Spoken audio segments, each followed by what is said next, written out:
Hello, obscure tutorial guy here, and today we're playing another saffeine game. Last time we played, what was it called, like Decentra? I think that's what its name was. We played demo. I thought it was pretty good. I unfortunately failed to get hooked into the story a bit with the characters, but the art style was great. I like the music. The music so far seems to be alright here. And with that, let's start. Let's do this. Uh, Start. Okay, there we go. Hopefully there isn't as much thesaurus spam as last time. The country estate of House Nobilis is a gloomy thing. Okay, hold on. I'm guessing that's like a name. Nobilis. My gloved fingers fidget nervously as I stand before it. In the rainy days of the summer season, the heat does all it can to blister everything it touches before the months of decay force it in slumber for the rest of the year. The cicada's shrill cries always ring louder at this time of the year. Summer has entered its death rattle. Well, that's a dramatic way of saying it's autumn. I tilt the brim of my hat to stretch the shadows that hide my face from the scorching sun. Sweat drips down my neck from my hairline. I take a deep breath. My eldest brother has decided that spending time here will do me good. Something about fresh air or whatnot. Fresh air is good. Also, what's up with the quotation marks, Mr. or Miss Saffeine? Oh, what's up with that? Like, come on. Amateur mistake. I would never do such a mistake. Come on. I hold this letter in my hand. I have not seen what is written in it. What exactly has he revealed about me for a stranger to become privy to?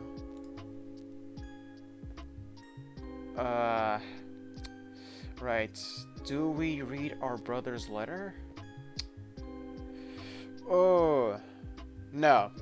When my brother gets letters, I don't read and open them. I respect his privacy, because no one else on planet Earth does. So you know what? I'm gonna bring that real life energy to this here. We're gonna respect my brother's privacy. I cough into the back of my hand. How long will it take for fresh air to cure this ailment? You gotta trust the process, Miss Nevermore. The buzz of summer has left a stain on the Nobile's name. Since the day the summer heat had shattered the temperature records, the whole city has not stopped talking about one of the Nobile's children vanishing without a trace. Run away to be with their darling, or so I'm told. I've heard whispers come from closed doors, however. Rumor has it, what's the rumor? That the truth is far more malicious below the neatly smoothed out surface. What's the truth? I clutched the handle of my luggage tightly and digged my heels into the gravel. Carrying it along the road had been so tedious.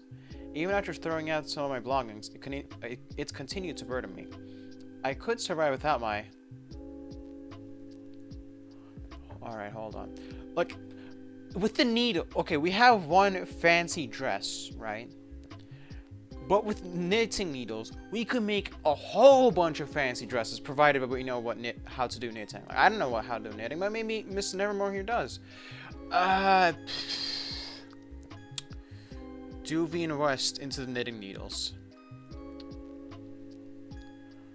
I don't know.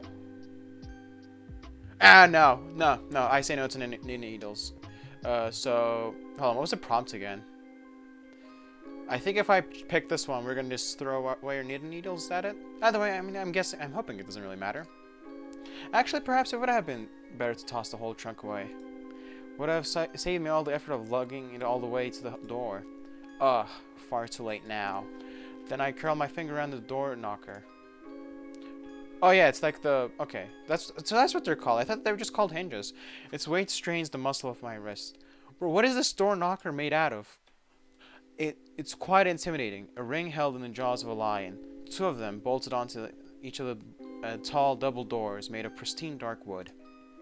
It doesn't take much effort on my part to create a deafening boom, loud as thunder, as iron knocks on wood. I have no doubt the sound has reached every dark corner of the estate, letting everyone inside know of my arrival. The door starts to part open. The sun must not be invited inside because all I see is darkness. Alright, who's gonna open the door? Is it Alfred? Alfred Pennyworth? I hear feet scuttle on the stone floors and hushed voices. Alfred Pennyworth, is that you? My throat bobs and my tongue sits heavy in my mouth. There's nowhere to go but forward. Time to see if the rumors hold any truth to them. Please come in. Oh, who are you, mystery person? I step past the threshold, into darkness and perhaps nothing more. The lady of the house is tall, sturdy, like a redwood tree, and gaunt, like sleep has been her greatest enemy. What is gaunt? Put the definition up. Okay. Her dark eyes drop down to me. A polite smile graced her features. So that's what books mean when they say features, just like their face? Okay, yeah, makes sense. My eyes drop down in the sharpness that catches my attention. Pointy canine peek out from her lips. Oh, that's like the teeth? Does she have like vampire teeth? Why do you call it canine teeth? My gaze travels back up and I see pinched brows appear above Lady Noblesse abyssal. Oh my god. My gaze travels back up and I see pinched brows appear above Lady Noblesse's abyssal eyes. You finally arrived, Miss Nevermore. Nevermore. Miss Nevermore, do you not know who this person is? What's up with the question mark? The wrinkle between her brow smooths out again. I hope your brother has enlightened you to who I am before sending you here. Oh, yeah, I give her a timid smile. Are we gonna BS it? Are we gonna BS it? You're like, yeah, I know you. My name is Lenore Noblesse. Noblesse? Actually, how do you say that? Noblesse. Noble sneeze. Lady Noblesse offers me a graceful bow. I return the gesture. It's a pleasure to meet you, Lady Noblesse. My brother sends his thanks for allowing me to stay here for a short while. Is the letter? I mean, I wasn't paying enough attention. I'm an idiot. I'm sorry. I mean, like, our brother's letter, is it for her? Hold on, you know what? No. I'm gonna play this properly. I'll edit back to when I get back here. I wanna, like, figure out what the letter was for. You gave me a minute.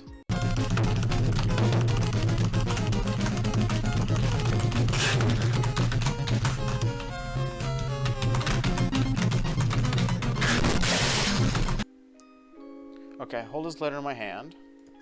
I have not seen what is written in it. Okay, this is the first mention of the letter. What exactly has it revealed about me for a stranger to become privy to? So, it's a letter for the stranger. In this case, Miss Nevermore, was it? Okay, again, we're going to respect my brother's privacy. Okay, now we'll... Oh, no, Miss Noblesse. That's what it was, I think. I'm getting a bit confused with the names. You know, we're Nevermore. And and that lady was Noblesse. Okay, got it. We're gonna give a letter to Noblesse.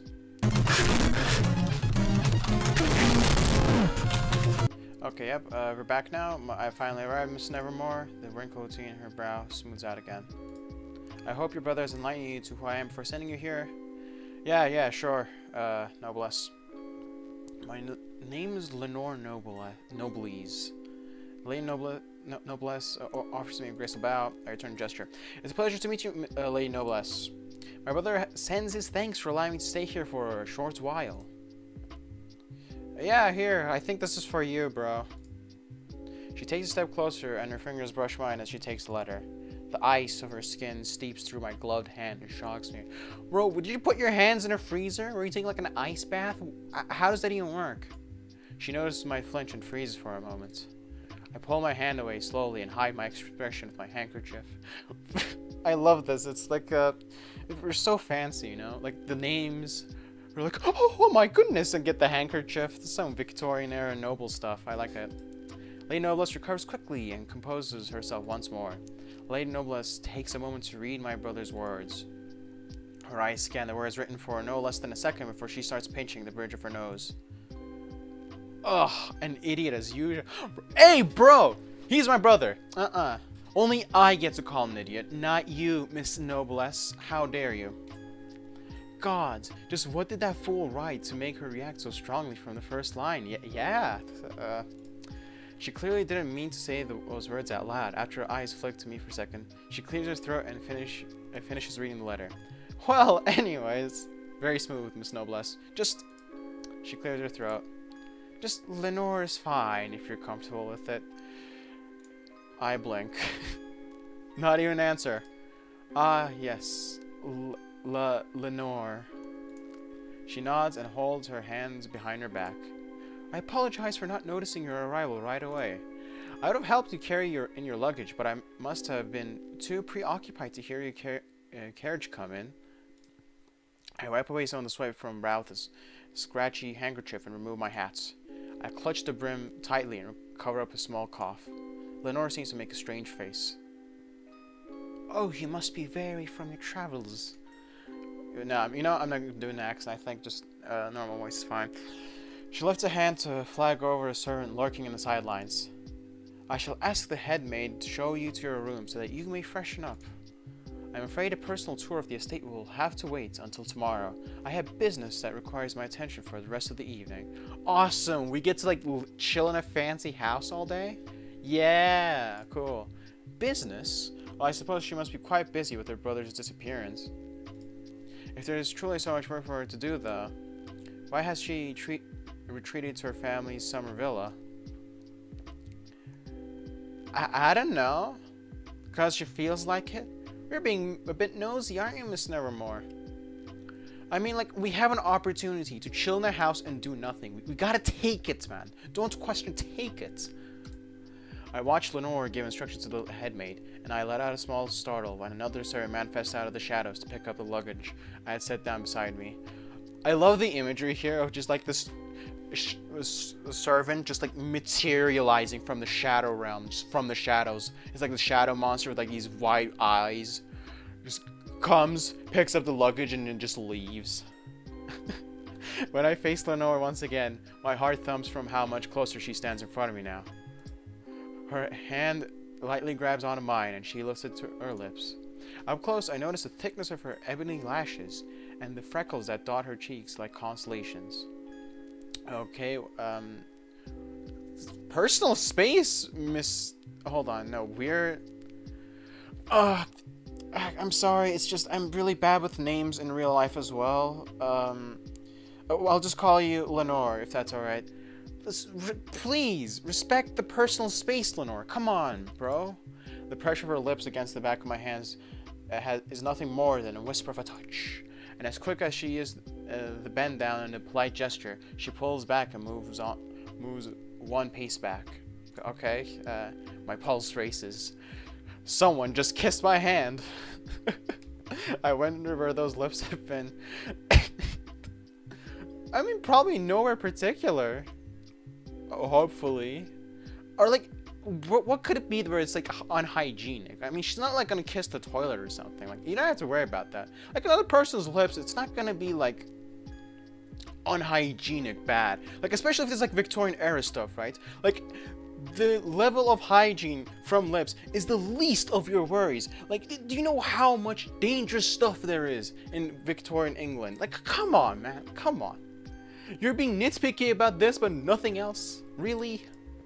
I wonder if they've ever No, I haven't! What are you talking about, Miss Nevermore? More like Nevermore thought of stupid ideas. Ha! Please enjoy the rest of your evening, Miss Nevermore. I'm not sure I'll be able to. I mean, I would. Bro. You get the good PC setup in your room. They probably have some good Wi-Fi. I mean, they're like a rich family, right? Like, they got Wi-Fi in Victorian England. Just, man, that's good stuff. I can't possibly... Yes, you can. Yes, you can. Not until I learn whether or not I sleep on the same roof as a killer. Oh, so that's why you're... like. Okay, so you think... Where did you get the idea from? That, like, Lenore here... Lenore Noblesse here killed his brother. How do you know? Where did you get the idea from? I'm sure... Like, listen, I played this author's game last time, and we got betrayed by a child, okay? And this here, Miss Nevermore, is not a child. It's a full-grown adult woman. So we know that, like, only in this author's mind, children can betray us. Clearly, adult women cannot betray us, Miss Nevermore. Come on, give it the times. 8 a.m. Bro, you're up at 8? I respect the grind. That's rough, man. The tea burns my tongue. Oh, is that our character? I don't dare complain. So British. Alright, let's do this. The burn distracts me from nerves that simmer under my skin. Actually, that's like my dad and my mom as well. They both like drink tea. And it's like so warm. Like, how do they drink it, bro? Especially like my dad. He drinks tea so warm. Like, how does that work? How are you finding your accommodations? It's alright, I guess. I mean, you like, look at this. Like, look at all the books. Look at all the books. Look at the lights. Look at the fire hazard. That's so fancy. I look up from my tea. Lenore sits across from me on a plush chair. A cup of steaming tea occupies one of her hands, and a letter occupies the other. Steam curls up and caresses her face as she tilts from cup towards her lips. I arrange a small smile and set my tea in its cup as I place it on the table before me. They're perfectly comfortable. Thank you for arranging them. Yeah, bro, this place looks dope. Lenore lowers her own teacup. I'm relieved to hear that. I'll admit, we were a bit rushed in organizing things for your stay. This house has been bustling with activity since I've arrived. Oh, how long have you been staying here? Just a week. I'll be returning to the city shortly after your time. After your time here is concluded. I give her a slight nod. Tell me a little bit about yourself, Miss Nairmore. Oh, God, no. Don't do that. I'm not good at talking to people about stuff like that. I can confess, I don't know much about you. The small amounts I've learned about you has only been what your brother has divulged. Alright, like when stuff like this happens, I just always say, yeah, I like to play video games. I like making video games. I like random facts. Kind of interest in history and world building, and I like walks, and that's pretty much it. Like, how are you supposed to go on with that, you know? Anyways, her question takes me by surprise. That's wrong. I don't like my time. Actually, like, I've seen, like, the game developer for, like, Unravel, right? Make, like, his own Yarny doll, and that's really cool. So maybe that could be cool as well, if that falls under fabric arts. But no, I'm gonna go with this. And again, what's up with that L being capitalized? Mr. or Miss Saffeine, was it? I don't remember. I think that's the developer's name. Yeah, I like stories. They're cool. Lenore's eyes widen. A person likes stories? Impossible! I suppose that the answer was far from what she expected to hear from me. Clearly, she thinks it's ridiculous. Man, this is just like socializing IRL. Someone my age, enamored by something like stories? I like our expression here. It looks like we just soiled our underwear. When I feel my cheeks start to grow hot, I look down at my lap, hoping the shadows of my hair will hide the redness. It's nothing really, yep. There it is. This is like just confessing to someone that you like anime. You get their reaction from them. It's not like, it's just like one or two. It's not the, I don't watch it a whole lot. No.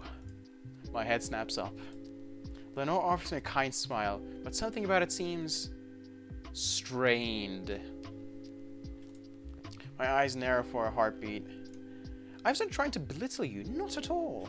She leans forward and sets down the letter that she had been reading earlier. Tell me more if you'd like. My spine straightens. Yep, there we go. We're back to normal now. I feel like a child sitting in front of a teacher. Yeah, that's how it is. Not much else to tell. I am relating with our protagonist, Miss Nairmore, so much here. You know, I don't have a whole lot to say. I just like the feeling I get when I get absorbed in them, you know? Yeah, man, preach. I shrug and look off to the side. It's interesting how words placed in the just right order can make you feel alive. I don't know about that, but some stories are pretty cool. Like the last one I read was about like Luke Challenger trying to stop the Nazis from getting like the Spear of Destiny. That was pretty cool. But man, it's been a while since I read. Feel alive? I turn my gaze back towards Lenore. She gives me her attention so seriously. It's baffling. Yes, stories can be so powerful. When strung together just right, they can make you laugh, cry, rage, even scream. Insert bad book at the... Like, yeah, just insert bad book. No, insert, like, good book series, but then the last one is bad. Anyways, is that not living? Nah, that's profound. I actually like that. Oh, let me think about that for a second. I mean, I guess it is. I never thought about it that way. Thanks, Miss Nevermore. Lenore gives me an unreadable expression. Then she looks down at her hands. I don't think... I don't think Lenore is very impressed with us here. Indeed, that does sound powerful. You weirdo. She goes quiet and starts finishing up her cup of tea. I take a deep breath. Also, speaking of cups, I'm gonna have a cup of water. Ah, water's good. Remember, this is not what you came here for. Yep. It's not. Now seems like a good opportunity to look around. I stand up and make my way over the bookshelves that line the back walls. We're doing work and we're not gonna just chill in the house and answer questions awkwardly. Okay, nerd. The parlor is so symmetrical, it's strange. Why is that strange? People like symmetry. I'm sure they designed specifically for its symmetry. Like, come on. That's strange. Not only that, but there are no windows in this room, making it feel stuffy. I brush my fingers against the spines of the books on the shelves. I pause when I catch books from the same series separated on different shelves. Rather disorganized. Was it arranged like this without any care? This isn't like a smoking gun. The books I have aren't organized either. Like, come on, man. I glance at Lenore. We're not all neat freaks. She seems to sense my stare. Her head turns until her eyes meet mine. Or was it on purpose? How? Are you privy to information that I don't know, Miss Nevermore? Are you? Are you? Lenore rises and joins my side. Has something caught your attention? Wait, hold on, Lenore. Didn't you have other business you need to attend to? What are you doing here? Go attend your business and let me do my little investigation. I look at the shelves boredly. No, quite the opposite, really. I don't recognize a single book on these shelves. She lets out a short laugh. Ha! Oh, I apologize. Most of these are Oh, we got burned! We're getting called a nerd. A fantasy nerd. Oh, man. That's rough. Most of these are non-fiction writer. It's of the boring variety. Unless if it's like some obscure little factoid, then that's interesting. Actually, hold on, you know what? I never think about it. Like, if it's like a book on like grasshoppers, would I read it? Yeah, I would. I mean, like, there's gotta be like some interesting grasshopper fact or something, right? Anyways, yes, I can see that. I have eyes, Miss Loser. You probably prefer fiction. Oh, bro, like, are we getting passive aggressive? Is this what's going on right now? Very much so. You could have enjoyed a feast if I look at Lenore from the side of my eye after her words break off suddenly. If my brother's books were still here, but... Oh, that's sad. Donated? I'm sure brother has been gone only for a month. Oh yeah, that's a good point. Her brother has just only been gone away for a month. She donates his books? I mean, that could just be sibling trolling though, like my brother would do that. Yeah, like why not? Anyways, surely his trail hasn't gone that cold already. But maybe if his body has, if you're so sure he won't be coming back. Oh snap! Look at that deduction. But again, this isn't like a smoking gun. It could very just well be sibling trolling. I firmly believe it. Who am I kidding? Of course, there's something suspicious going on, but like, it's funny to pretend there isn't, okay? Lenore grabs a random text off the shelf and starts to leaf through it. My eyes follow the way her long fingers glide through the pages. Then they are drawn by the way her pupils skim along the words. They flick back and forth, dark like shiny black marbles, and deep like they have a lot to hide. I've heard about what happened to your brother. Wait, we did? I mean, did he just disappear? Like, do you know more than that? I imagine everyone has by now.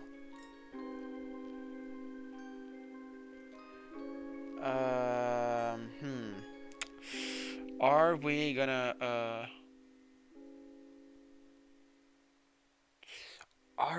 okay, I mean, clearly... Okay, clearly, the character we're playing as Miss Nevermore, she is suspecting of Lenore of of something being up here. So I guess if you want to follow through with that suspicion, a good idea to be go with this. So yeah, let's go with it. Have you any idea where he might have gone? I haven't the faintest. Well, that was one metaphorical door slam in my face, as far as I can tell. Lenore slams her book shut and I jump. She wanders off to observe something else on the shelf. Suppose that's all I'll be getting out on that subject for now. I continue looking through the various objects on the shelves. Off to the side, I see Lenore call over a servant. She briefly speaks with her before she starts placing books in her arms. Her eyes take along the many different titles, and she plucks out texts for no rhyme or reason that I can see and tosses them into the servant's arms without even looking. The servant scrambles to catch the books that fly towards her, and some spill from her arms. What is up with this lady? Like, why are you being so mean? Just yeeting the books. Lenore barely noticed her struggle, completely absorbed in whatever tasks she started. I turn away when I feel my fingers that run along the book catch on something much harder than leather. I look and see what happens to be a picture frame. It lies face down, flat, hiding the picture. I mean, like, I don't think there's anything wrong with lifting it, so let's do it. I quietly lift the frame to see the picture that someone doesn't want to see. In the picture is all of the Noblesse siblings. It's a flock of Noblesse. A portrait showing the youngest twin girls, the youngest boy, Lenore, and the eldest son. Villain Noblesse. I've never seen him before, but something about him comes off as so predictable. It might just explain the strangeness of this place. Oh, that's mean. We're calling him predictable? I'm actually... Is it like a bad thing to say someone's predictable? I mean, not really, right?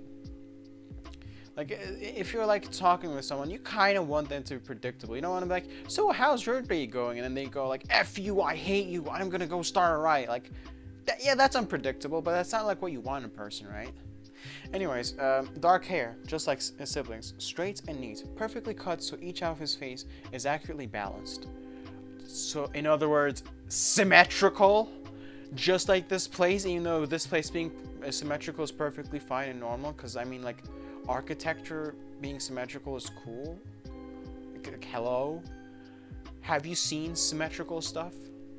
Come on, man. His eyes, though, one black as the night sky, the other blue as ice. Yeah, that's kind of cool. Can I see a picture? That sounds cool. I place the portrait back down, then glance at Lenore. A new servant has appeared and is busy speaking to Lenore. She listens intently, while staring intensely at me.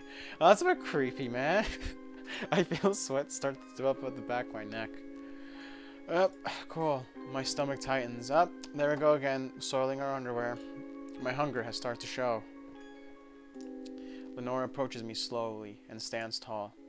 I have a matter to attend to. I'll disappear for quick moments. Alright. Her dark lashes lower as she looks down at me. I'll return soon. I nod and say nothing more. See you later. Bye. Wait, wasn't it just like 8? Oh, hold on. How does this work? So it's like 4 hours, or is it like 16 hours? I'm always get confused by the 12 a.m. and p.m. thing. Like, just use the what's called, like, I think that in the U.S. you guys call, like, if anyone's from the U.S. watching this, you guys call, like, military time, right? Where it's like 12 and 13. Like, just use that. It's so much simpler. I hate p.m. and a.m. I can't for the life of me figure out where the kitchen is. Doesn't this place... It's here! You're like me from last game. You see the kitchen, we're like, where's the kitchen? The villa is so damn big. I can't understand how someone can stay in something so big and just... I don't know, it's kind of cool to have like a big place. And then to be for like maintenance and like the energy requirements, like all that stuff is must be like a logistical pain. And if I had the choice between like staying in a small house and like a mansion, I'd choose a small house, right? Like a small, confined. That could be pretty neat. But you can't deny that like a mansion can look cool and like it being big. You could just like walk, bro. You can have like a small walk in a mansion. Like that sounds pretty cool to me. Empty. Yeah, cause I don't know. Like it's gotta be difficult to populate a mansion, bro. You know what I mean? Alright, anyways, my footsteps echo down the hallways. Each click of my heels sounds like a countdown. Curse these endless hallways. Again, like, you're looking at it at the wrong perspective. Try to enjoy your life circumstances. Like, you could just get a vibe from that, you know? Get inspired by going through, like, these surreal hallway kind of things, right? Finally, after wandering around like a headless chicken for long enough, I find the kitchen. As well as Lenore. Oh, Lenore's in the kitchen just chilling. Light filters into the kitchen, casting the room in a warm glow. And dust blinks on and off in the brightness and disappears in the shade. The open window carries in the humid air from outside, and the running ovens make my clothes cling to my form uncomfortably. Like other rooms in this house, it is designed symmetrically. Again, with like your symmetry fear, symmetry is perfectly fine and normal. It's probably like a guiding principle of architecture or something. Come on, man. Like obviously, I mean, then again, is there really anything suspicious going on here? Like, you don't know how people cope with losses. Maybe like Lenore here is like actually freaking out and just coping in a weird way. You don't know. Now that I think about it, like at one point I was like, okay, maybe she's suspicious. Now I'm thinking about it, like so far there isn't like some smoking gun that she has anything to do with her brother's disappearance, and we don't even know how he disappeared. Like, we don't know if he's dead. So where are you getting these ideas from? Nevermore, silly goose. The shelves are lined exactly the same on each side, and there are even 2 decorative plates leaning against each half of the room. Oh, perfect timing. If you're feeling peckish, Miss Nevermore, the cook has prepared some early afternoon snacks. What do we have? How lovely. If only I didn't have an appetite for something else right now. You don't have an appetite? Okay. Picky.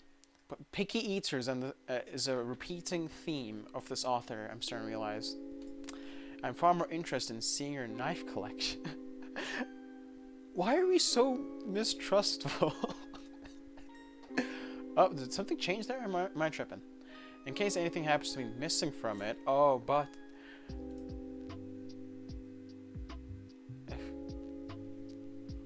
Would it be alright if I borrow one of your knives? My trunk has gotten jammed on me. Okay. We're obviously skeptical and curious. But, you know... Man, it's like a mansion, and that means that they're super rich. The food must be good. We're gonna get you some nice steak, Miss Snowmore. Let's do it right now. Oh, I'm quite hungry. Lenore brightens. Wonderful. They were just about to take the pastries out of the oven. Oh, what do we have? What do we have? Come on. I turn my head just to cook, place a steaming tray in front of us. Oh my God. Lenore has gone silent. I observed her unreadable expression from the corner of my eyes, then looked down to the finished pastries. Little raspberry tarts are lined perfectly on a tray. That sounds pretty good. Everything from the spacing between each tart to the baked raspberries placed in the middle of them is perfectly symmetrical. Again, the symmetry isn't something to be afraid of, Miss Nevermore. My brows furrow, then I smooth out my features as I turn to look at Lenore. Your brother must have stayed here a lot. My words shake Lenore from her stupor. She narrows her eyes at me. I'm sorry? I look down and lift my pointer finger to poke at a carefully arranged raspberry. The heat stings my skin. This place seems to have a very peculiar taste. I give the little raspberry a wiggle. And I have an inkling that it's not yours. We're so accusatory, man. So, like, how does this work? I'm noticing, like, some animation. I just noticed this. Like, do you notice, like, how our character, Miss Nevermore here, like, we can see through the hair? I don't get that. Like, how does that even work? We just have, like, transparent hair? Without a flick of my finger, a lone raspberry tumbles off its heart and lands on the kitchen table with a pulpy splat. Red juices burst from the raspberry. I swipe some with my finger, then bring it up to my lips to taste on my tongue. Alright, let's do it. It tastes terribly sour. Again, picky eaters. A theme. It's a running theme. I look up at Lenore. Hold on, no. I was making fun of like our little guy Basil last time, being a picky eater, and we got betrayed. So, are we gonna get betrayed again because we're a picky eater? Is that it? Is that the Moral of the lesson, if you're a picky eater, you get betrayed. Keep that in mind, folks. She looks down at me, her eyes an abyss I wish to crawl into with an infinite candle. Her arms are crossed tightly. I can see the tendons in her hands strain, but her face reveals nothing. To me, however, that is still something. Is everything alright, milady? Who is it? Is it now actually Alfred Pennyworth? Alfredo! Oh no, it's just the cook. Maybe it's Alfredo. The cook's cuts attention or something like that. Lenore's lips stretch in a pleasant smile. Of course. She leans over the tray and puts on a face of admiration for their pretty little treats. Perhaps this is just too many for me and my guest to share. Again, what? No, it's not. Like, what are leftovers you have? I would eat it. I would eat it. She leans back again and places a hand on her hip. Why don't you share with the others? I'm sure they could all use a little break after all I have been putting them through with this past week. Okay, yeah, sharing is caring. I guess I forgot there are other people here. My bad. Oh, very well, milady. Just where the cook takes away the whole tray, Lenore plucks off the one I had ruined with nimble fingers. For you, Miss Snowmore, the best one. Something plumps in my chest. For some reason, it feels hard to breathe. I take the still hot tart from her hand and try not to immediately drop it on the floor. Lenore moves to go stand by the window, perhaps to catch a stray cool breeze to balm the mugginess of the room. I pick up the tart as I turn my back to her and lean against the kitchen table. Smash! I startle when something behind me breaks. I twirl around and see Lenore staring at something on the floor. When I step closer, I see that one of the plates that had been resting against the wall, against the back wall, is now shattered at Lenore's feet. What happened? She throws her hands up. Oh dear, that was clumsy of me. Okay, she rubs the back of her neck sleepishly. Better clean this up quick before someone gets hurt. I bend down at the same time she does. She looks at me with raised brows. Allow me to help. You said you wanted to clean up quickly, didn't you? 2 people will be much more efficient. Lenore's lips part. Yes, you're right. Okay, Lenore grabs a dustpan and together we pick up large chunks of broken porcelain. I look up when she suddenly hisses and drops a shard. Hey, you gotta get like a vacuum cleaner, man. Like, come on. I'm sure they had vacuum cleaners back in Victorian times, so of course they did. Why wouldn't they? What if you miss like a shard? You know? I'm guessing it's like a mansion, right? Like, do you go around like at home right now, right? Like, I don't wear shoes. Like, it's just socks and bare feet. But and if that's the case, if you're not wearing shoes, you gotta clean up like broken stuff carefully, because if not, it goes through your foot. It's nasty. It hurts. You don't want that. You do not want that. I look up when she suddenly hits and drops shard. Ouch! That bites. I bet. She cradles her injured hand, and I observe the blood that pools from a small gash on the flesh of her ring finger. What the? Yeah. Someone just... You know what? That's so stupid. I'm sorry. I have to do this. Do we do it? Are we a freaking weirdo? Oh, the lady's gonna be so confused. You know, if she's really the killer, it's like we're standing our ground. We are standing our ground. We're like asserting our dominance. If she's really the killer, we're like, you might be the killer. You might be messed up in the head, but I'm more messed up in the head than you. Watch. Without thinking, I lean forward and right. So stupid. Without thinking, I lean forward and wrap my hand around Lenore's. I hear her gasp when I shut my eyes. Oh, okay, let's go. I press my tongue on the cut heart and Lenore sucks in her breath. Yeah, if you're the killer, you better think twice about wanting to kill us. Her blood is bitter, like black coffee. Isn't blood supposed to taste like iron? Like, blood doesn't taste like... Okay, I don't drink coffee, right? But, like, blood isn't supposed to taste like coffee as far as my knowledge. Like, I smell coffee all the time, right? But blood doesn't taste like coffee. And now I think about it, like, how do I know the taste of blood? Maybe I like licked my own or did the same thing, right? Not like someone else's, but like Mrs. Nevermore asserting dominance. But like when you cut your finger, it's like a natural instinct to just go like and just suck on your wound, right? Like if you cut your thumb, for example, it's you like suck on your thumb kind of thing. I guess. So stupid. My tongue gives the cut one last swipe if I slowly pull away. Lenore breathes heavily. My eyes open again. Her cheeks are darkened to a seductive flush, making her freckles stick out more.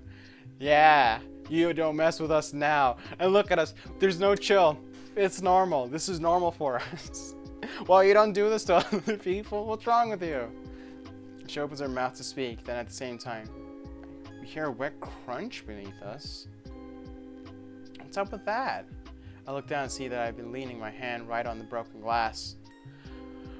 Oh, silly goose, your hands are gonna be all nasty now. Strings of red start to flow from my hand where my hands scream in agony. I recoil my hand in shock. Shh. Hey, I can't say that, I don't swear. I used to have the mouth of a sailor, right? I'm trying my hardest not to swear. Like the old meta between my friends of swearing was that you would have to say swear words in like a creative way, right? You couldn't just say the F word. You could just say you couldn't just say a word, right? But you have to be creative with your insulting, with your cries of with like the way you use swear words. But now for like swearing, for cries of agony, I can't say swear words anymore. Like if I see someone I'm really mad at, I can't say, oh, you effer. No, I have to be like, you inbred, pompous, arrogant mongrel. You know, something like that, like or something like that. Or like I could call you a waffle fornicator. You know, you gotta be creative. You can't just swear. I shrink back when Lenore leaps up on her feet. Don't move. I'm gonna go get help. I'm just still laughing about just like seeing someone cut their finger and then the top option being to be like, let me help you there, bro. Just suck on their finger. Lenore's footsteps fade out as she runs off, leaving me sitting on the kitchen floor with my bleeding hand alone. Scared of my dress pools around me, I turn my hand over to inspect the mess of palm. I don't think this will be healing easily. I just give 2 days, you'll be fine. With Lenore gone, it's so quiet. The door creaks and I turn my head to see the cook returning to the kitchen. They yelp the moment they see me. Oh my goodness! Are you alright, dear? Yeah, it's of course not. Silly question. That's fine, bro. Don't worry about it. I stand and the cook races up to my side to help me while avoiding the glass on the floor. Come, let's get you cleared up. Also, I know I'm like switching between accents every now and again. I just don't know. Like I'm just going with the flow. You know. Apologies if it's really jarring. As they haul me away, a maid comes in carrying a vase of fresh flowers. She gasps at the sight of me. Oh, bro, it's fine. Don't worry about it. Good heavens, now that looks nastier. We're gonna get like the entire servants army here to just like care for us. I mean, that's pretty nice of you. Thanks, but like no need, man. Look at us, we're unfazed. We don't care. We just don't care. I pause to look at the flowers she holds. Irises? Isn't iris like the eye? What's an irisy? Of course, each plucked for their flawless evenness, no doubt. I touch one of the petals delicately. Oh yeah, that's a symmetry. Symmetry is a theme. These seem a bit out of season, don't you think? You think? Oh dear, I was hoping to place some brightness around the house to cheer up poor Lady Noblesse. The summer has been so terrible for the family. She could barely stand to be around all the noise back in the city. I tilt my head. Yes, what tremendous stress they all must be under. The maid pressed a hand to her cheek. What do you think would be better for the lady, Miss Nevermore?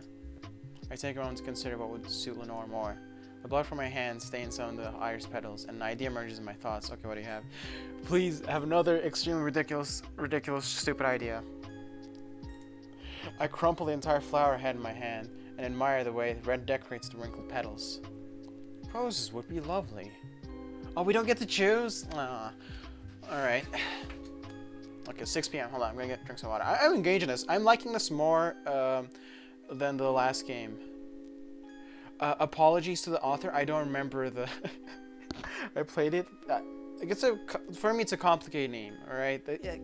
I'm not some elegant English-speaking all-goody. I don't remember. But I'm way more invested in this. I know why. It just clicks more, you know? Oh, yeah. That's good water. 6 p.m. I'm running out of time.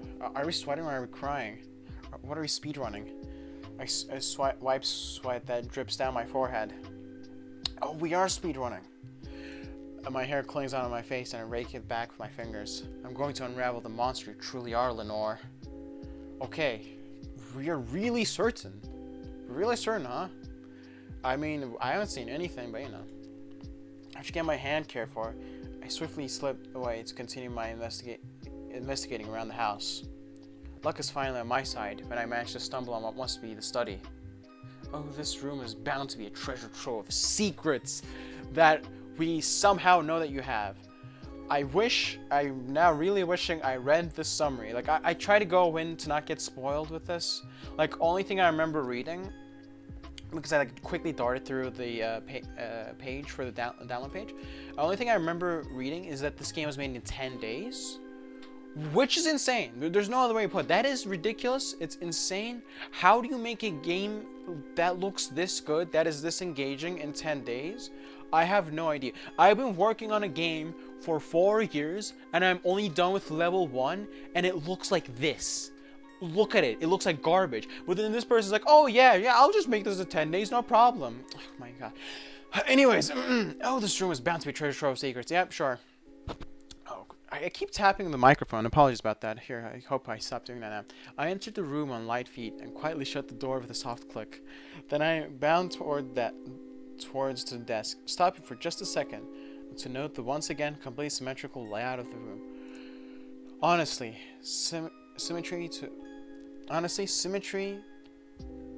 2 is fun at all. I'm sorry, what? That was a part of me.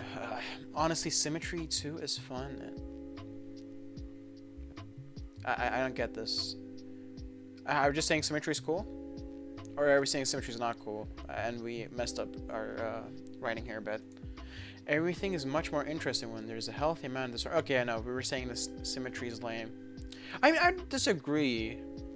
It can be really cool, right? I don't know. Like, I mean, sometimes it'll look really unnatural. Like, if you're, like, modeling hair or something. Like, symmetrical hair, that could look pretty weird. But, I think, like, symmetry can be really cool. Like, in terms of architecture, symmetry is neat. And now that I think about it, I probably should have paid attention to the design of Lenore. See if she was symmetrical. But I didn't, because I'm a goofball. Just before I ran the desk, I noticed a strange coloring on the floor. A large rectangular patch on the floor is much lighter than the rest of the brilliantly polished wood. Oh, is there a secret basement? Is it the back cave? Is the back cave there? There must have been a carpet here before. Yeah, it's just a carpet. No back cave, though. I don't spend much more time pondering on the floor and make my way to the back of the desk. Letters, ledgers, books, and all sorts of paraphernalia cover the desk in complete disarray. This definitely has Lenore's touch written all over it. A piece of crumpled paper by my foot captured my attention. I bend down and pick it up, then unravel it, ignoring the sting of pain as my fingers flex with movement. My condolences to your family, blah blah blah. Hey! What kind of detective are you? Unless if it says blah blah blah on the paper, you read the whole thing. If you're suspicious, if you're going detective mode, you read the whole thing. Maybe make like a list of like things to watch out for, right? Like clues and themes, stuff, something like that. I don't know how detectives work. It's not. I never really cared about it, but like if you're being a detective, I feel like that's something you gotta do. Like you gotta pay perfect attention to everything. I know we're all waiting for your brother's safe return. Nothing will be the same without him. I consider the words written on the letter. Okay, yeah, you're doing your job. Just go back and fully read it. Look, ignore the, don't say blah blah. You gotta read the whole thing. Then I look underneath the desk and see even more pieces of balled up parchments. I reach down for it and straighten it out. Me and my family are praying Willen is found and brought back home soon. Sending thought. Is this like the like 19th century version? Hold on, is Victorian England like 19th century? I think it is. My apology if it isn't. I'll put the thing here again. Is this like the 19th century version of sending thoughts and prayers? I crumple the letter into a ball again. I look underneath the desk and more thoroughly this time, and now I notice the piles of discarded mail. I probably don't need to check them all to know what kind of messages they've written in them. I think you do, Miss Nevermore. How can you call yourself a detective if that's even what you are? If you don't go the thorough way and check everything. I mean, like, it's not even like about being a detective, right? Like, you gotta check everything when you are trying to solve a problem you have, or like in general. Like, I'm talking very general here. Like, I don't know, like for programming, this is what always happens. You can't just like disregard a source because it's not 100% the thing I'm looking for, or I already looked at this guy's thing before and it's not. Like I looked at a part of it and it doesn't seem to be relevant. No, if you're trying to solve a problem, you gotta look at everything, all of it. No care if it takes time. You gotta do it. The door to the study clicks open and my back shoots up straight as a pole. A servant walks in with a rolled up carpet on their shoulder, and Lenore follows in right behind them. They both gawk when they see me behind the desk. Miss Nevermore! Oh, let me see. Okay, is she symmetrical? No, the hair doesn't seem symmetrical. Oh, sorry, again, mic down. No, she's symmetrical. The cross seems to be quite symmetrical, but like the collar here doesn't. So the circle is there. But if it was a more symmetrical collar, it wouldn't go like this. What else? Like, I mean, kinda. She keeps placing her hand here on her hip, which, like, hold on, like, do people do that? I think about it. Like, I only like place my hands on my hips when I get like really tired from going on walks, right? Like, does this really happen? And her hair, yeah, her hair seems to be unsymmetrical, and the collar seems to be unsymmetrical. But the dress seems to be fine. I mean, creases, that's normal stuff, but I think you have it like just not crease at all if you're being like, if you get like really particular clothing. But yeah, okay. Inconclusive, I put it under. Her tired eyes harden. What on earth are you doing here? Are we an author as well? We're such an accomplished lady. We're an author and a detective and a connoisseur of like non-fiction books. Dang, we're cool. I was looking for you is pretty dumb because like what's she doing under a freaking desk? You can't be like I'm just looking, like if you're sitting on a desk right and just look on your desk, you're like, yep, no, little Timmy isn't there. Like that's not how this works. Like if we're gonna BS it, we gotta go with the first one. That's like it seems like a more reasonable thing to lie about. I seem to have been clumsy with my packing, and I haven't yet written to my brother that I've arrived safely. Lenore's dark eyes do not soften. Her lips form a thin line and her arms cross. Uh-oh, she's calling us out on her BS. Uh-oh, I see. Liar. Well, did you find what you were looking for? I look away from her cold gaze. No. Look at that, we got the serious face again. The servant holding the rug clears his throat to gain her attention, and my neck snaps towards him. Yes, sorry I've forgotten you for... yes, sorry I had forgotten you for a spell. What? I don't get it. What's she trying to say here? Please, set that down right there. Please? Okay, she's talking to her. Anyways, I move away from the desk, off to the side of the room, and watch as the servant unrolls the rug, completely covering where the floor had been discolored. It doesn't match the size of the light patch. When the new rug is unraveled, I blink at its design. Is it unsymmetrical? What do you think? I glance at Lenore as she sends away the servant with a quick thanks. It's a custom design. Is it symmetrical? She steps onto the rug and hides her hands behind her back. Lenore's tastes are truly the bane of this manner's existence. The rug pattern violently clashes with the flawlessness of the room. How does it clash? Everything is so orderly and perfect, and the pattern of this rug is pretty... Weren't you a fan of, like, chaos, of entropy a second ago? And now you're like, oh, well, actually, order was good. Like, I don't get it. What's your stance, lady? Do you just hate Lenore here? Poor Lenore, she's getting hated.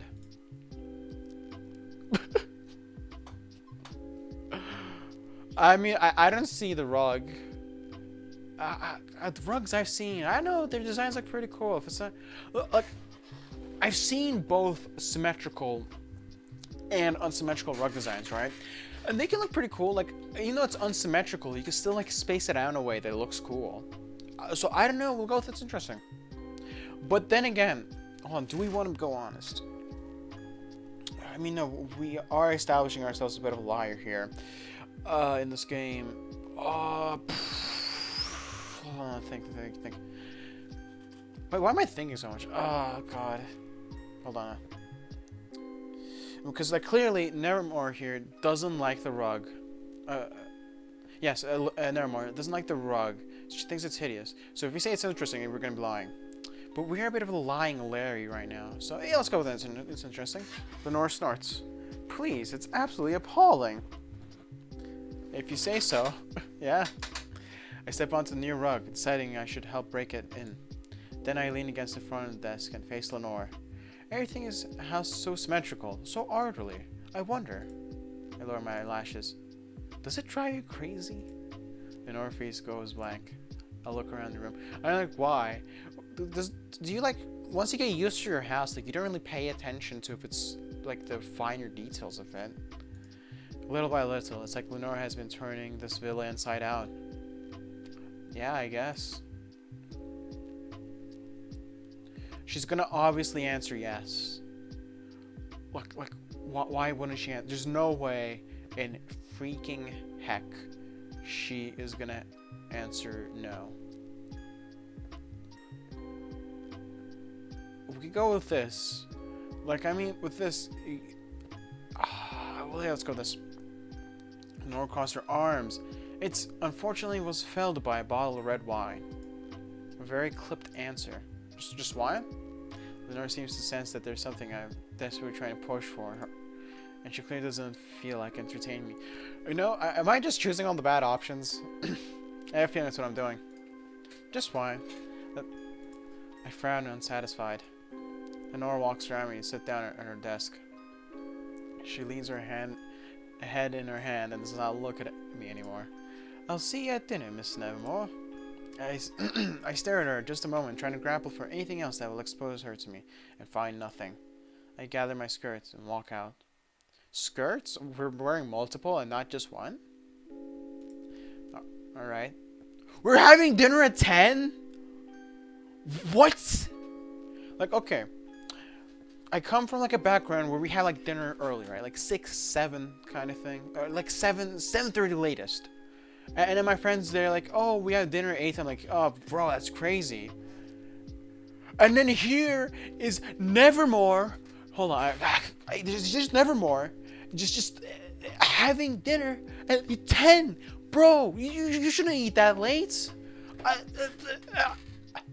On one hand, she's like, oh, I don't have the appetite. But then she eats at 10? What?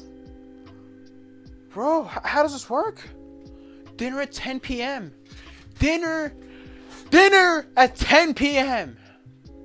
Unbelievable. Unbelievable. Thank you for joining me this evening, Miss Nevermore. I frown. Yeah, that sounds so contradictory when Lenore sits so far away from me. You know, we're not very good at a poker game on our poker face, and we just frown, bro. Like, come on. The distance irks me more than I would like to admit. Thank you for reminding me to dine with you. Well, I probably would have been making you feel lonely all day. I feel like this is enough to make up for it, but I hope I can make amends for it. Not being the best host. You're more considerate than me. When I'm like a host and I invite my friends over, I don't care. Oh, you feel lonely? That's your problem, not mine. But anyways, Lenore tips a glass of red wine to her lips, and I stare at the way her throat bobs. I quickly pull my gaze away and look down at the food that had been prepared for me. The dining table has been set lavishly. I mean, it looks pretty dope. I mean, like, isn't this like a fire hazard? If you like knock over one of those candles, bro, it's all over. That can't be good. I can even see Lenore past the arrangement of flowers and candles. Tiny flames crack and pop. Opposite of how Windsor seems to muffle sounds, Summer enhances noises, making you flinch and side-eye every little creak and cricket chirp. Is that true? Oh, let me think about that. Okay, does winter really muffle sounds? I mean, like some like winter sounds can be muffly, right? Like when you like walk on crunched snow. I don't know. I think you're just. Are you speaking out of your bum, Mr. Moore? Are you doing that? I don't know. Anyways, my stomach throbs painfully. Oh yeah, that's rough, man. My skin feels damp, and I feel far too aware of how my clothes feel against it. I wrap my fingers around the bowl of my wine and swirl the crimson liquid. I stare at my reflection in the glass. I'm so close. Soon, your life will have been worth its sacrifice. What? I'm starting to feel like I missed some context here. How are you feeling, Miss Narrowmore? I look up. Has the fresh air been helping out your coughs? It's been clearing up quite well. How do you know my coughs? Have I been coughing?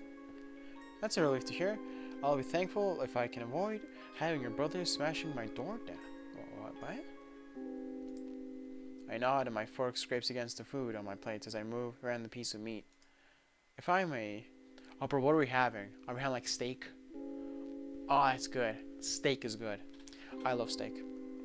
That or, like, a good hamburger. I know, like a good cheeseburger. Like, I know cheeseburger isn't very fancy, but if I had the choice...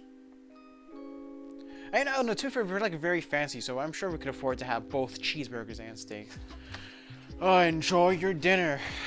Never more, because I envy it. If I may, I lean on my hand and give Lenore my attention.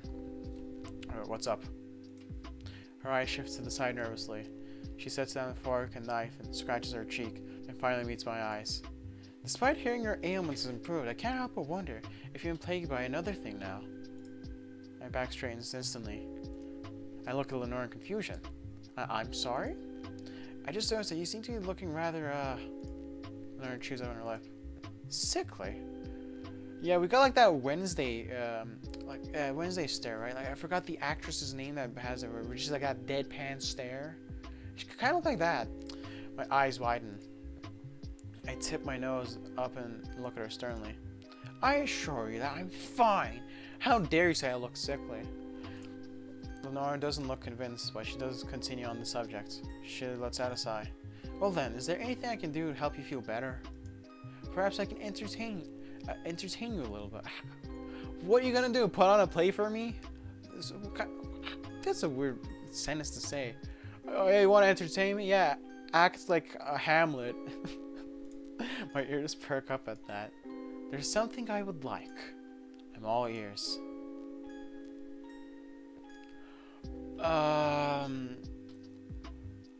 Hold on. Clearly, like, my first instinct is just, would you answer a question for me, right? That's my first instinct. And the reason why is, of course, like, we want to figure out what's going on. But but so far, she doesn't trust us. So how about we mingle, right? We like, get her trust, and then we like, buddy up, and then she confesses to us that way.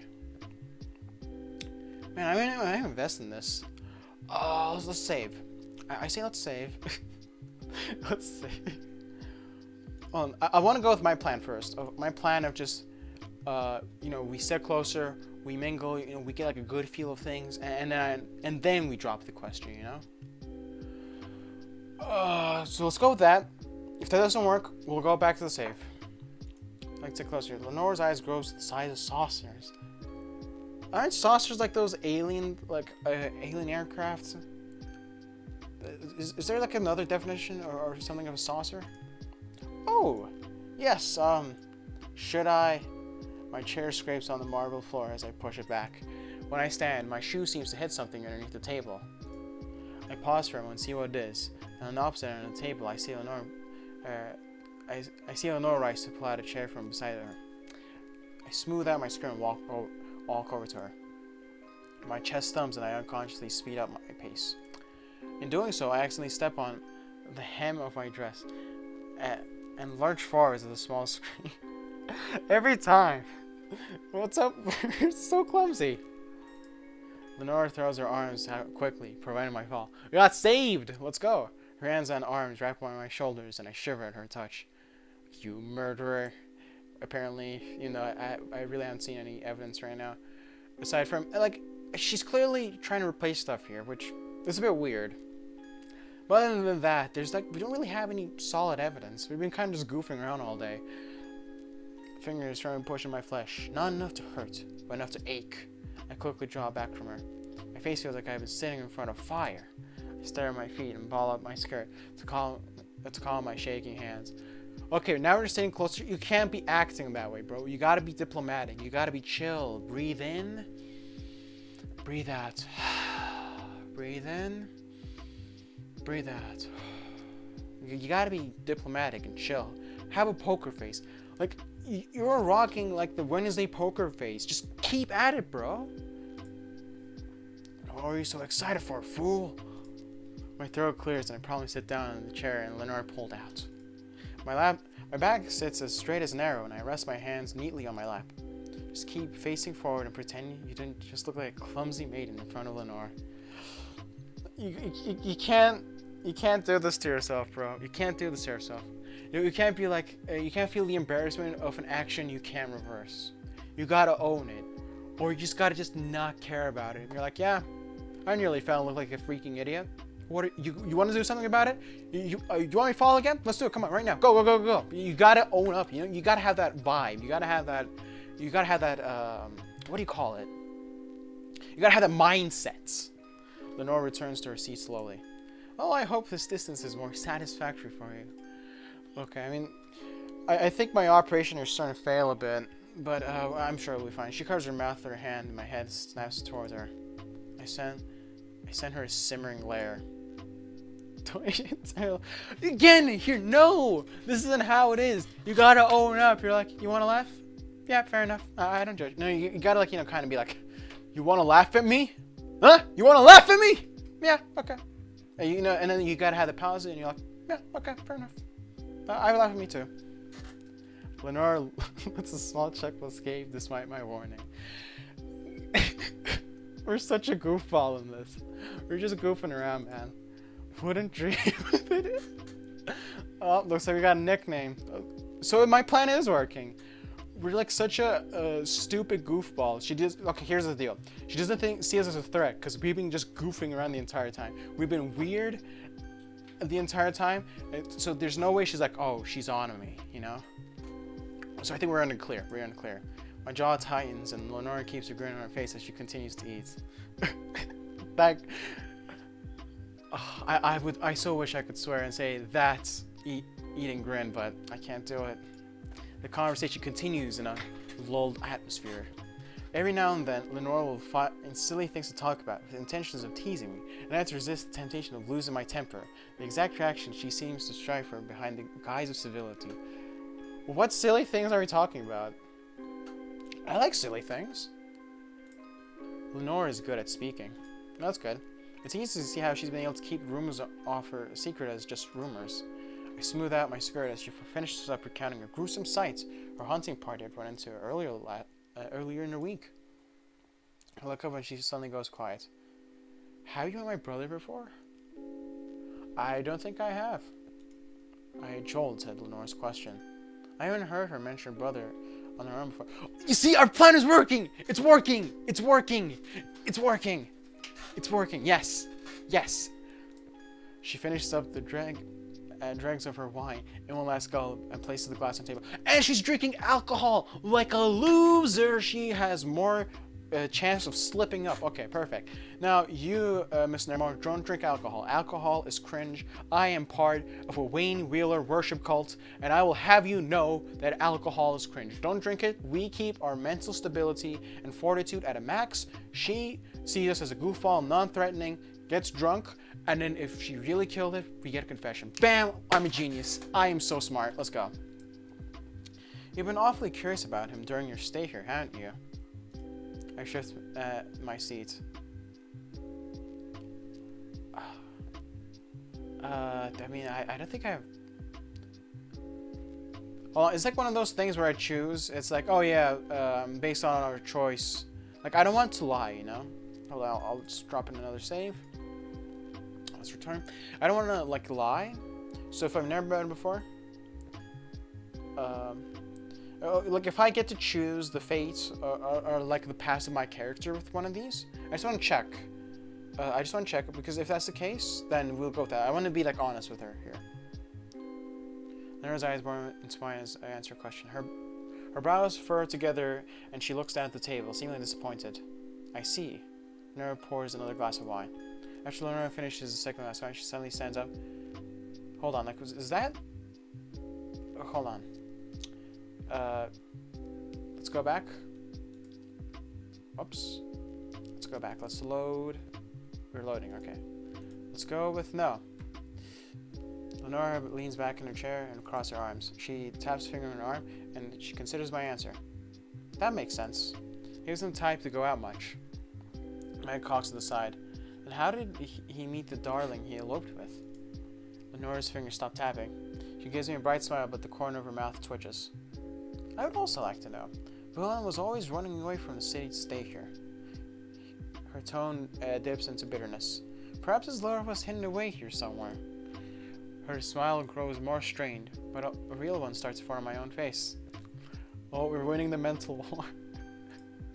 The wine must have loosened Lenore's lips. Yeah, you see, it's working. It's working. We gotta be goofball. She's become quite open now. Yep. So you didn't know about your older brother's hidden agenda? Lenore starts pouring another glass of wine.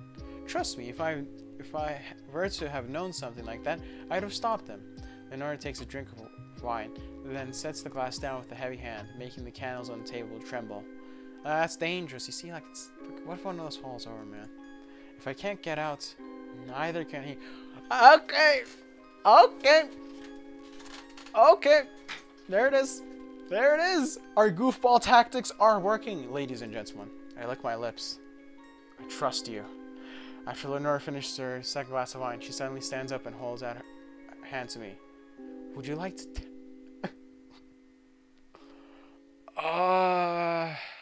I'm a terrible dancer. I don't know how to dance. I mean, Miss Nevermore here does. Okay. Hold on, let me think. Okay. I, as the High Command, need to gather here and think of the next step of my operation. I mean, it's like a perfect way to get closer to her, right? Because she's slipping. Bro. She's slipping. I look at her hand, then her with a deadpan. There's no music. Then her wiggles her fingers. Do you need music to dance? Like, that's what you do, right? Like, it's weird to just, like, not dance with music, isn't it? It would certainly make it less excruciating. Lenore laughs and hauls me up by a hand. I squeal and stumble after her to the open floor. Come now, I'll even lead. She glanced at me. Unless you would like to. I scowl in response. Let me guess. Is Miss Nevermore secretly me all along? Let me guess, she also doesn't know how to dance? I've never danced with him. Yep, there it is. Lenore goes quiet. Her eyes widen in disbelief. I feel her give the hand she still holds a small squeeze. Truly, with no one, you can't. Is that like such a crime to not dance? Like, I don't get it. Yeah, it's perfectly normal. Dancing isn't everyone's favorite activity. Lenore gives me a lopsided grin. It's quite fun, though. Her hands tug a closer step, and her eyes look down at me ablaze. I can show you be willing to accept me as your first dance partner. Alright, I feel like my heartstrings are being tugged. Lenore gives me a look of surprise and lets go of my hand. Oh, I suppose if you're feeling tired, you should rest. Her brows pinch together and she throws a glance at where my plate sits, full of food. Are you feeling alright? Was the food not up to your liking? I guess to cook if they could throw something else. I shake my head and take a step back. Behind my back, I clasp my hands together tightly so Lenore doesn't see the way they tremble. My entire body feels unbearably hot. Lenore's cold comfort makes my skin crawl. I can eat anything. I'm not usually so picky. Okay, if you're not a picky eater, we won't get betrayed. We know how it is. Last game logic. But tonight, I seem to lack an appetite for anything you might have stocked in your kitchen. Lenore looks down on the floor and scratches the back of her neck. Her lips press together, then she looks up at me and crosses her arms. Well, that's certainly unfortunate. I'll bid you an early good night then, Miss Nevermore. Oh, we don't get to dance? No, our plan, we can't execute steps Fanny stole for plan. I give her a small bow, then turn on my heel. Oh, actually, I forgot to mention something. Oh, okay. I stop my tracks and turn my neck to look at Lenore. She walks over to the dining table and leans her backside against it. I'm afraid I'll have to cut our time together short. My eyes widen. Panic starts to seep in my veins. Are you getting off? Is it all over? Or has your business come up? I need to return to the city early tomorrow. But don't worry, I won't be forcing you to leave until you're in a better condition to travel. No. My vision starts turning hazy. Uh-oh. My legs are slowly turning to jelly. Is it all over? But I nod. I think I tell Lenore thank you. I think I see her smile in response. It's all over, isn't it? I think. 3 a.m. This can't be good. We're getting offed. We're getting hitmaned. Okay, let's do this. Lenore opens her eyes calmly, like she's been expecting me. You finally reveal yourself. What's going on? I tense. What's going on? Oh, how did you figure me out, says, the Raven. The daughter of Nevermore was sent here for head pains. Your brother never mentioned anything about coughs.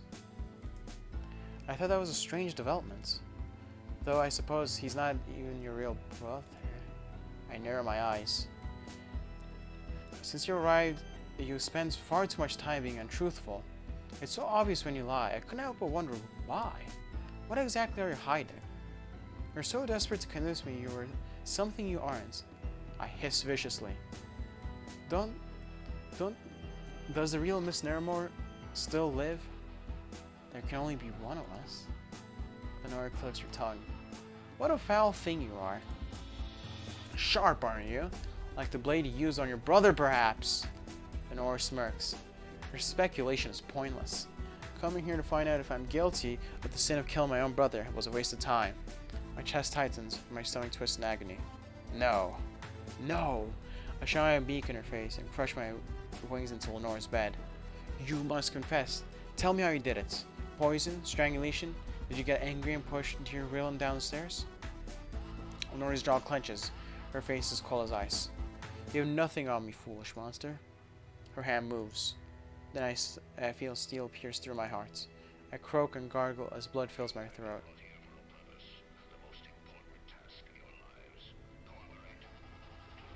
Okay. Lenore embraced my neck and whispers in my ear. My sins and secrets will follow me to my grave. You'll not be taking them. My vision grows fuzzy. I feel Lenore pet my feathers gently. Then it's all over. Bad end. If you want to show all of myself to you, maybe you should have... So we have to be always honest? We got the bad ending. I appreciate the humbleness here, Saffeine. Like, when I make my game, I want to just have, like, the Hideo Kojima thing, where it's just, like, all of it is just, where it's, like, lead developer, then lead programmer, you know what I mean? Pretty cool. I want to get the good ending. I'm hooked on this. I'm hooked on. I love this. I've been recording for over an hour, bro. I have not been feeling that. This is so good. Okay. Okay, hold on. Okay. Come on. Okay, yep, yada yada. No, a peek wouldn't hurt. To my dear, thank you ever so kindly for allowing my slow social stay at your summer villa for the week. The poor thing has been suffering from head pains. I'll hope that the good old country air will make her feel good as new again. You better take a good care of her, or you will not be sleeping for the remainder of your days. You hear me? P.S. I know you ran away, so you wouldn't have to hear any nasty gossip, but you better return to stay soon. I'm so terribly bored. God, that bubbly nuisance. A headache? Truly a silly thing to send me away for. Oh, summer. Okay. So we got the bad ending last time. I want to get the good ending. I want to get the good ending. Hello again. With me tonight, is Professor Jerome B. Wiesner, director of the Research Laboratory of Electronics at MIT. Dr. Wiesner, what really worries me today is what's going to happen to us if machines can think. And what interests me specifically is, can they?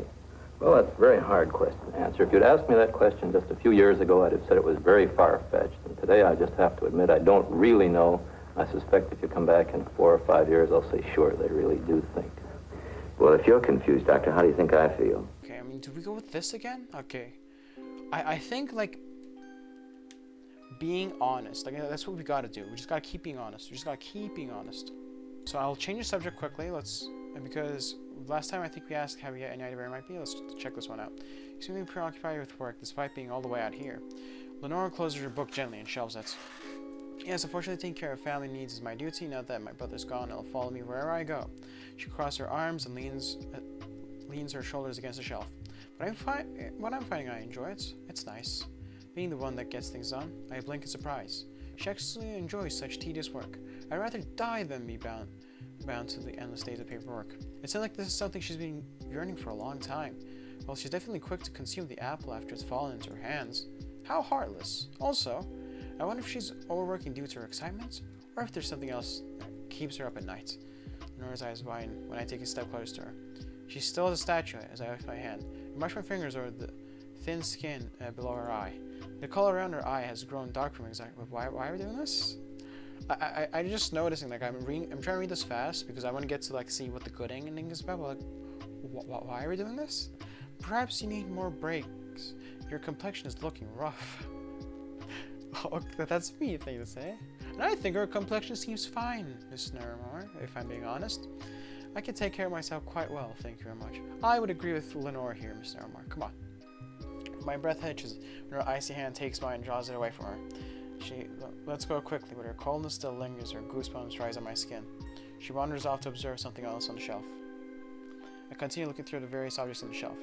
Off to the side. Okay, so now we can see if there's a painting. I'll just not look at it. See if that changes anything. I'll leave it. Okay, we're gonna do the meme decision again of just establishing our dominance. Okay, I think we need to be honest, right? Right, we'll go with this. You can dance, you can jive, having the time of your life. Ooh, see that girl, watch that scene, digging the dancing queen. Oh yeah. Wait, hold on. Is this thing recording? Okay, we're gonna do the meme decision here again. And then, okay, let's go, keep going.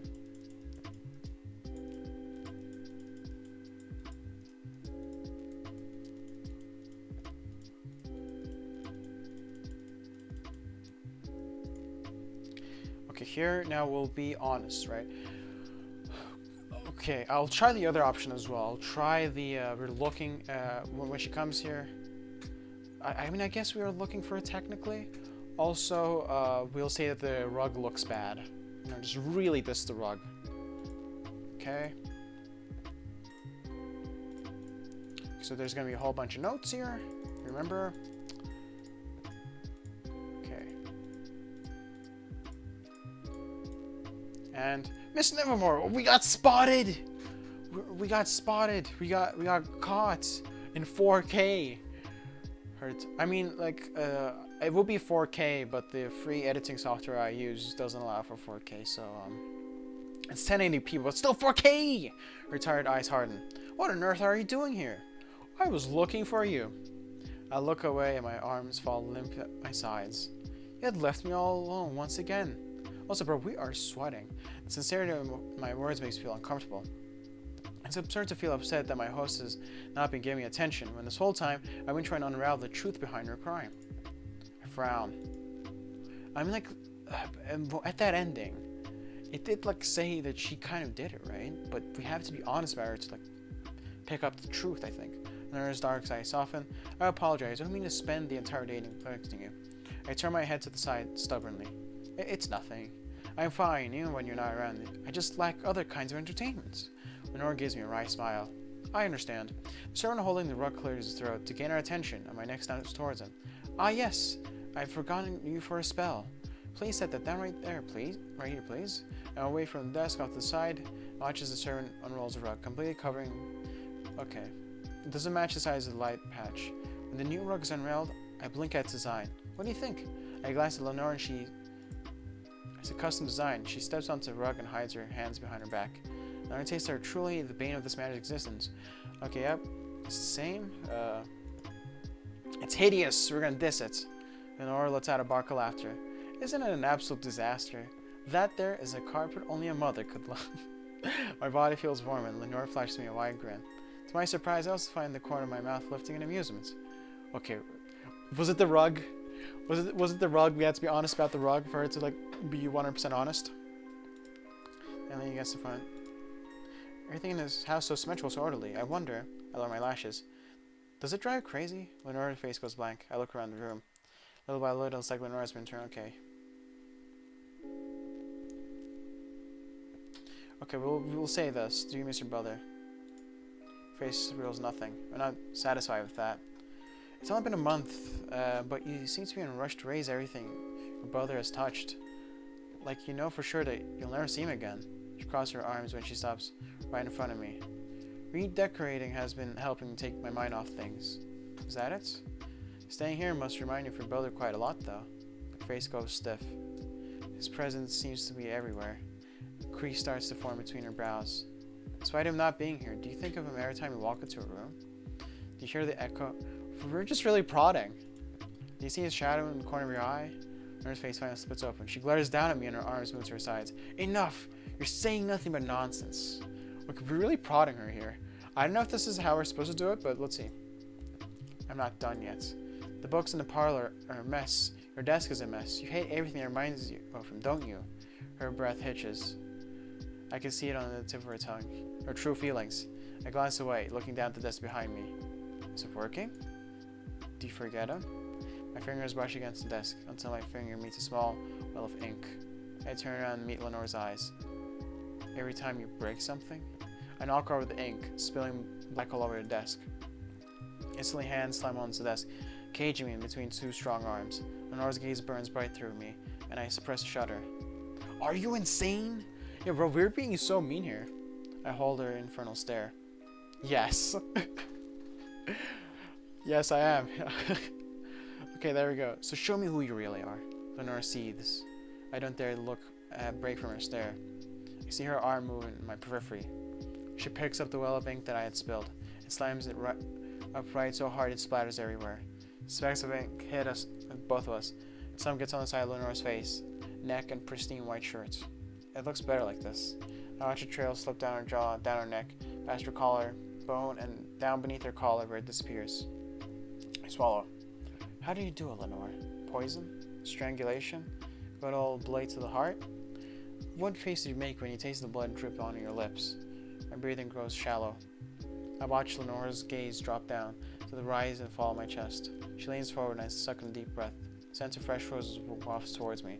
I hold as still as dead when I feel her leathery hair brush against my heated cheek. Her lips are cold and they gaze the shell of my ear, and I feel a chill rise up my spine. You should change. You're covered in ink. The coldness of Lenore's body draws back and leaves me overheated. I spin around so fast I almost trip over my own feet. I watch Lenore around her desk and plant herself down in her seat without looking at me. I'll see you at dinner, Miss Naramore. I stutter in disbelief, then I gather my skirts and rush out of the study. Okay. And I think this is it. That man isn't playing checkers against a computer, is he? Sure, and it plays pretty well. Now, which color? While most computer scientists saw it as a mere number cruncher, a small group thought that the digital computer had a much grander destiny. Being a general-purpose machine, it could be programmed to do things which in humans require intelligence, play games like checkers and chess, and solve brain teasers. Let's see what it's printing out. The field became known as artificial intelligence. Hold on. We go with this because, I mean, we're trying to be honest, right?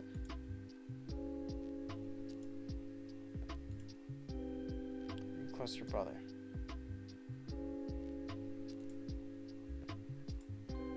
Something digging my nails, and I see one.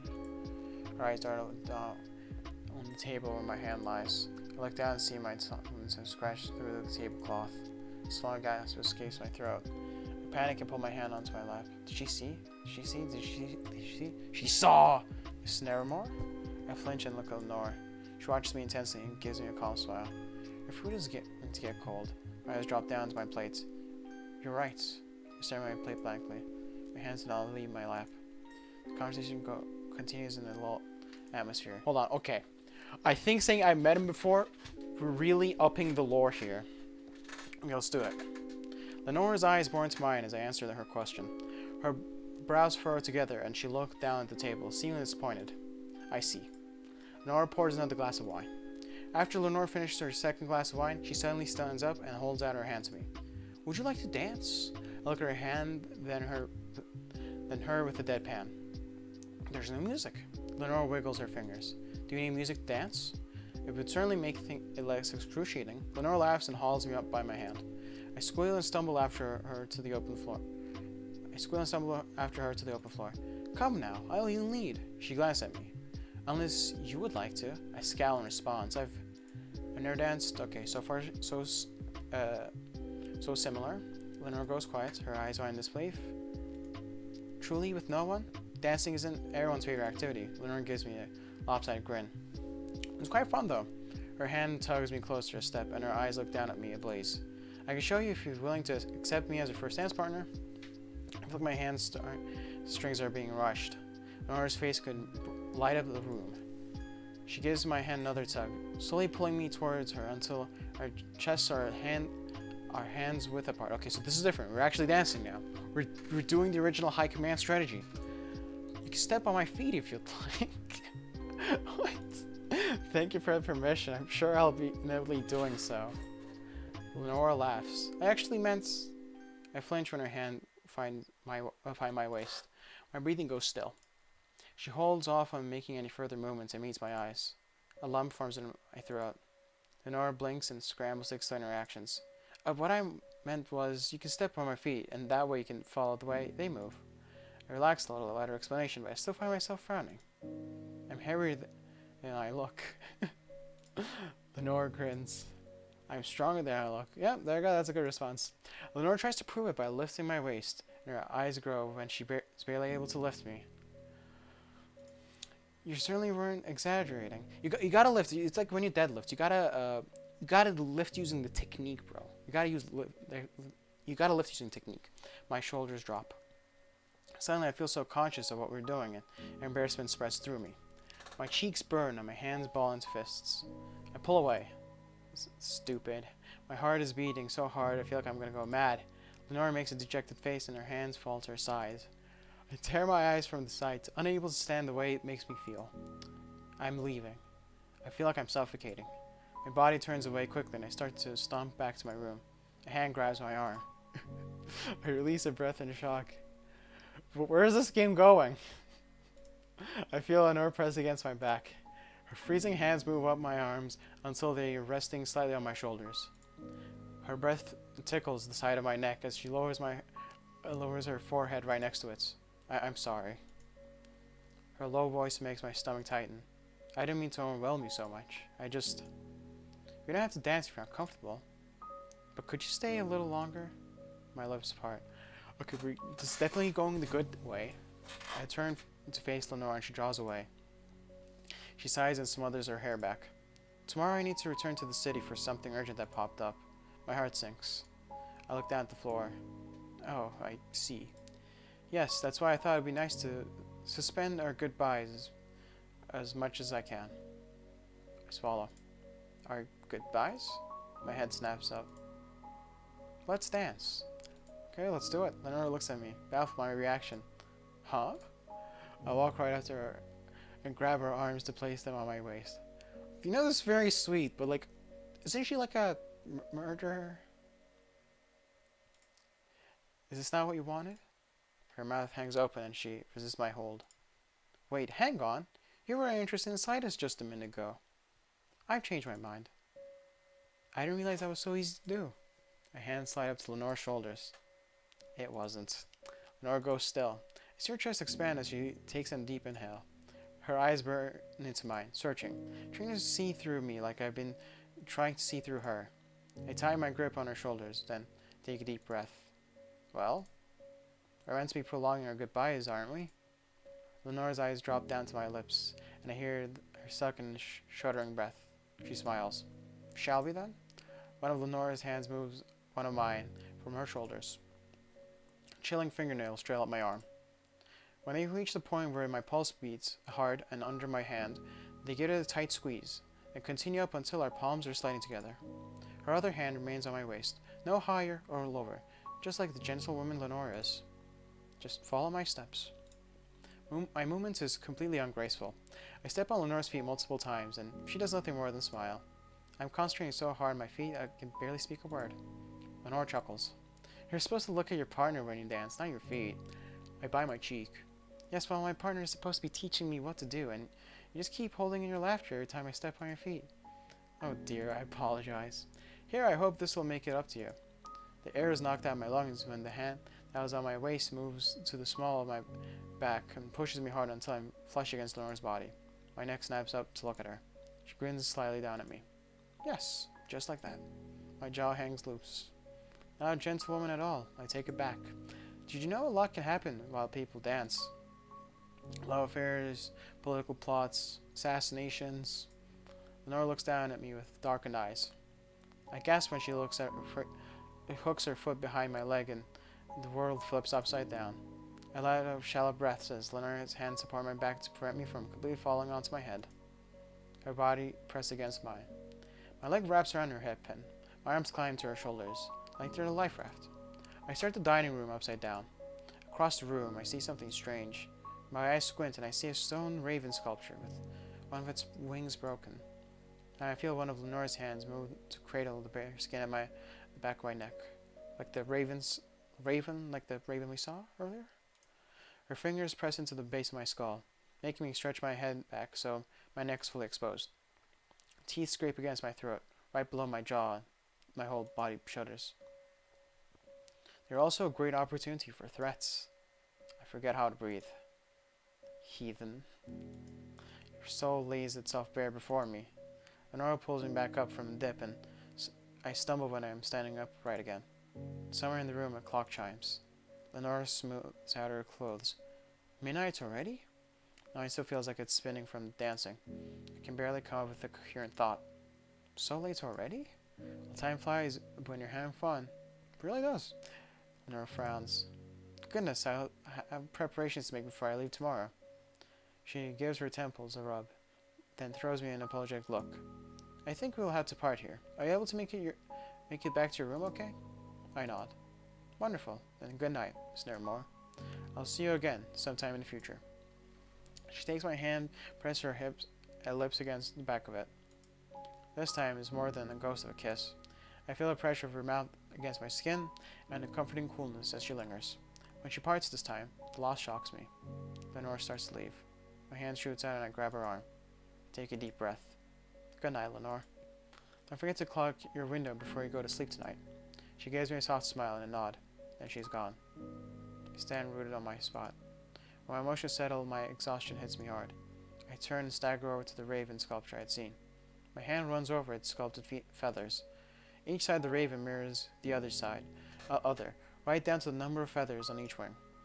At least that's what I assume based on everything I've seen in this house, since part of one of the wings has been broken off. It's been a while since it was dusted. I run a finger along the sharp edge where the broken wings cuts off. I look around suspiciously. From the corner of my eye, I see a small piece of white stone underneath the dining table.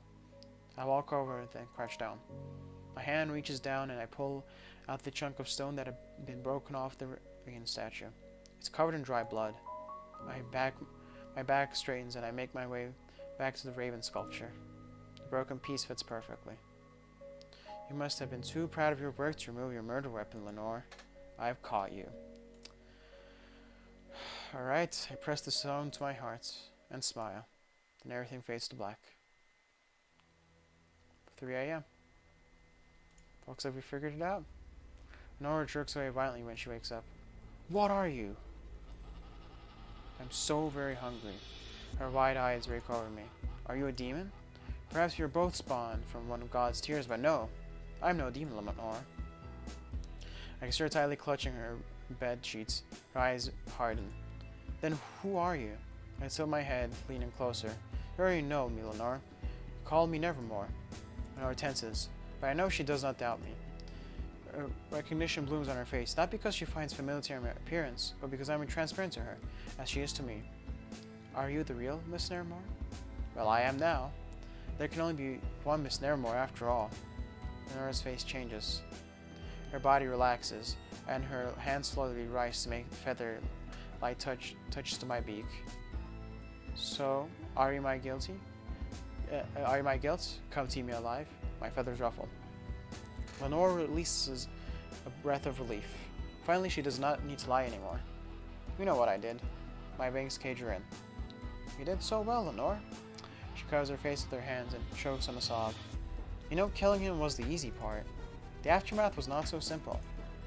It was torture, all the sympathy and kind words for my brother. Everyone could see the good parts of him. But me, I couldn't find a single nice thing to say about him. No one knew him like I did. He had all the privileges of not knowing about his terrible habits. He was so obsessed with perfection. Lenore pulls her hands away from the spread and spreads them out limply at her sides. She stares at the ceiling with hatred. I'd rather be a monster than some porcelain doll that was not allowed to have a single hair out of place. Her gaze finally meets my red eyes. But how could I possibly tell anyone that? The hardest part of killing villain has been the fact that my existence, from the moment the light left his eyes, has been a lie. Lenore sounds devastated, but I never felt more elated. I shudder. My mouth begins to water. You're perfect. Lenore's eyes grow wide, then they soften. She strokes the feathers on my neck and nuzzles against my beak. My body tenses. You look beautiful like this as well. My heart thunders. It feels like a fire has ignited inside of me. Flame sparks, spit and rage out of control. Red dusts Lenore's cheeks, and she leans her head back and closes her eyes. I'm ready. Devour me, Raven. Take it all, my secrets and sins. My beak pries open, revealing rows of teeth, sharp as knives, my ring closing around Lenore. Oh, okay, with pleasure, my dearest Lenore. This is, I was not expecting that.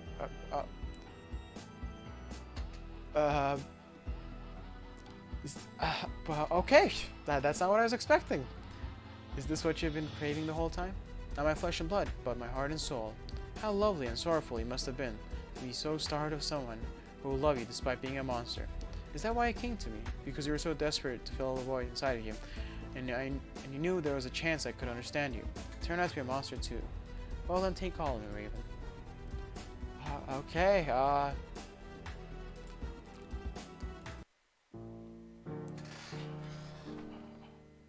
okay, wow. That was better than the last one. I'm simply put. Man, that was good. That was good. That was actually good. I mean, last one I said was good, but I didn't feel it. But this one, I just felt it, you know? I felt it. That was so much better, bro. Man. I don't quite understand the ending, though. So we were like a raven the whole time? I'm... Okay, you got me. I didn't see that coming. You have successfully subverted my expectations on that one.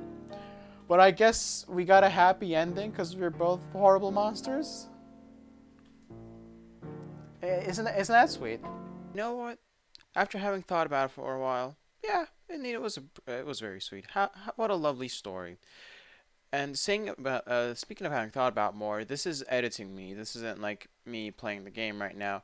I basically edited everything else in the video, and it was just like these last moments, where whilst I was editing this, I realized I should have probably talked about this aspect that I'm about to talk about more, and that aspect is the writing and the pacing. And the reason why, of course, is because it was fantastic. So, talking about the pacing, like, the reason why I was talking about that is because the other game was a bit slower, right?